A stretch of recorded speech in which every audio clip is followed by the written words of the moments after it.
score and snap. So we're going to check to make sure the dry fit works good. If it does, we're moving on to the next one. If not, we'll make any changes that need to be addressed.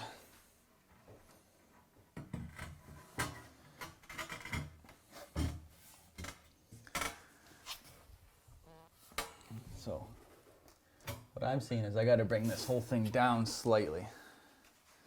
So I've cut it a bit too snug. So I'm going to hold it level. And I'm just going to trace the bottom.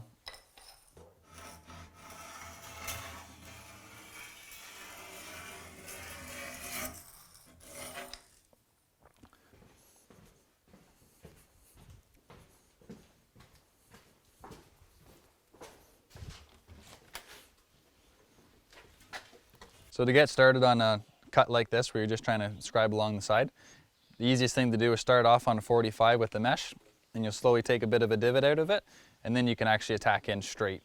Much easier to start and cleaner of a cut.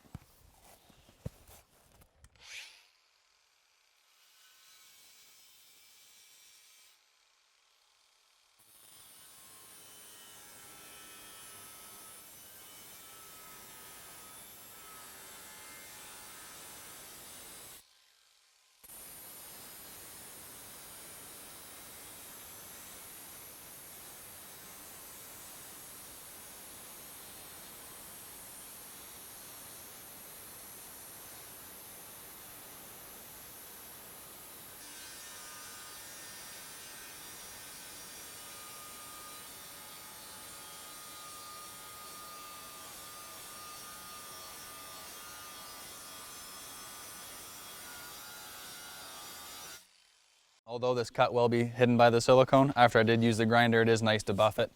Just until that is done, it's a nice clean look for the job. So now that we've got it scribed to the floor, hopefully it'll come in and sit nicely where we need it to be. So as you can see, we can see the top of that line there across the tile. So we know that we can raise the bottom of that.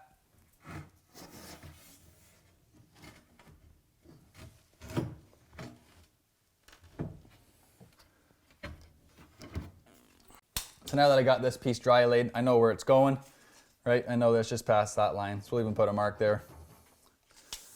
So now I'm just going to measure over to the wall. This wall still is yet to be finished, so they're going to have a finished grade plywood as the finish on the walls throughout the house. So that's what's going there.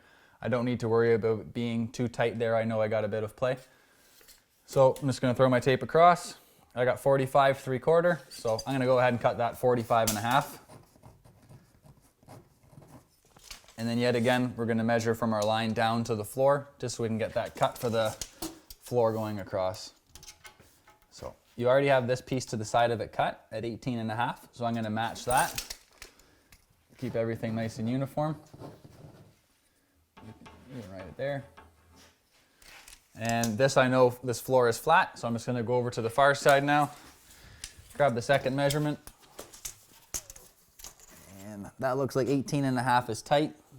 So I'm going to go 18 3/8 big again.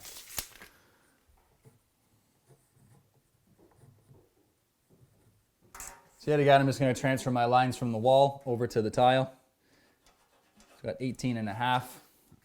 We know we're cutting this tile off at 45 1/2. So mark that.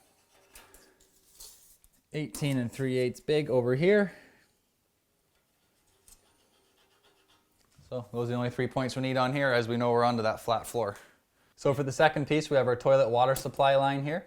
So yet again, we can measure down from our line, as this is our goal. That's our goal to get to. So we're going to measure down to the center of the pipe, looking like 9 1/2 inches.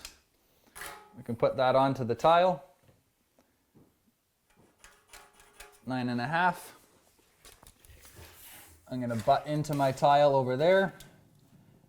And then I'm going to come off roughly the width of a space. So that's 35 3/8. 35 3/8. Let's create that intersection of lines here. 9 1/2. I have a 1-inch hole saw. So I'm going to go, so here's our lines, or crosshairs for our toilet water supply line. I have a 1-inch hole saw, so I'm going to mark a 1/2 inch on each side of these lines. That'll give myself reference for when I go to put that hole saw through the tile. So here we have an expensive tile cutter here. This is what I do daily. This one can rip up to 4 foot in lengths. There are cheaper alternatives, all depending on your need and what you're doing. They do sell seller ones if you're just, they do sell cheaper ones if you're just a home rental guy maybe. Home Depot has them, things like that. Like I said, this one is expensive. It does high quality work. So all I have to do is I gotta line up my wheel with my mark that I need cut off. Yet again, this is the side that's running into that unfinished wall. So I just gotta score it and snap it. So now we're gonna change to do the rip that goes down to the floor. For these big tiles, it is nice to have this particular tile cutter. It leaves a nice flat surface for us to be working on. And yet again, all we gotta do is just line up the wheel down here. There's a reference point up here that I know I've got to hit. Place down. Score and snap.